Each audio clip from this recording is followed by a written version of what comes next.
রাজ্যের বিরোধী দলনেতা শুভেন্দু অধিকারীকে খ্যাপা ষাঁড় বলে কটাক্ষ পাণ্ডবেশ্বরের তৃণমূল বিধায়ক নরেন্দ্রনাথ চক্রবর্তী। দুর্গাপুরের লাউদুহার গোগলা অঞ্চলে 21শে জুলাইয়ের কর্মসূচির সমর্থনে প্রচার মঞ্চ থেকে বিরোধী দলনেতার বিরুদ্ধে আক্রমণ শানালেন পাণ্ডবেশ্বরের তৃণমূল বিধায়ক। দেখবেন মাননীয় বিরোধী দলনেতার বডি ল্যাঙ্গুয়েজ হলো খেপা ষাঁড়ের মতো।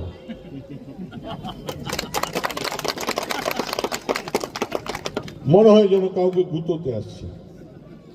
আরে বাবা, বিরোধী দলনেতা, তিনি পূর্ণ মন্ত্রীর সমস্ত ক্ষমতা ভোগ করেন। তিনি সরকারকে পরামর্শ দিন, তিনি সরকারের সমালোচনা করুন, কিন্তু তার লক্ষ্য কলকাতায় চলে গেলেন, কলকাতা থেকে দিল্লি চলে গেলেন, দিল্লির পঞ্চায়েত মন্ত্রীকে বিজেপির বলে এলেন বাংলার যারা গরিব মানুষ, যারা 100 দিনের খেটে খাওয়া মজদুর, যাদের ঘামে রক্তে ভেজা পরিশ্রম, তাদের 100 দিনের টাকা বন্ধ করে দাও। বিজেপিতে আমরা নেব না, যতই উনি রাগ করুন। তৃণমূল বিধায়ককে পাল্টা কটাক্ষ বিজেপি নেতা জিতেন্দ্র তিওয়ারি। আপনার কোনো গুরুত্ব আছে?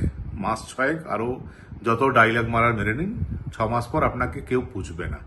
আর শুভেন্দু অধিকারী ঠিক করেছেন, বিজেপি ঠিক করেছে, আপনাকে বিজেপিতে ঢুকতে দেওয়া হবে না, হবে না, হবে না। যত রাগ করার করো।